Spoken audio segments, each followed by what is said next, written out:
کچھ لوگ تنہائی کو لونلینس سمجھتے ہیں، لیکن سائیکالوجی کے مطابق اکیلے وقت گزارنے والے لوگ اکثر زیادہ انٹیلیجنٹ ہوتے ہیں۔ اگر آپ تنہائی میں یہ 5 کام کرتے ہیں تو آپ کی ذہانت عام لوگوں سے مختلف ہو سکتی ہے۔ پہلی عادت، سمجھدار لوگ اکیلے بیٹھ کر گہرا سوچتے ہیں۔ وہ ہر چیز کو سرفیس لیول پر نہیں دیکھتے، بلکہ ہر بات کے پیچھے مطلب تلاش کرتے ہیں۔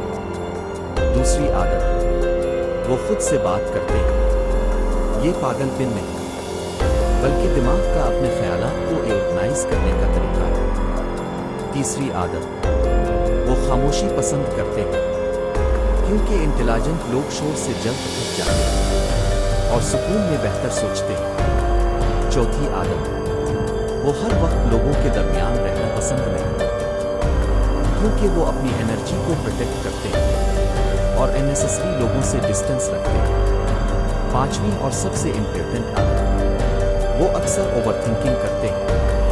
ان کا دماغ ہر پاسبلٹی کو اینالائز کرتا رہتا ہے، اسی لیے وہ دوسروں سے مختلف سوچتے ہیں۔ یاد رکھیں، اکیلے رہنا ہمیشہ کمزوری نہیں، کبھی کبھی یہ ایک نایاب ذہانت کی نشانی بھی ہوتا ہے۔ اگر آپ ایسے مزید سائیکالوجی ویڈیوز چاہتے ہیں تو سبسکرائب کریں۔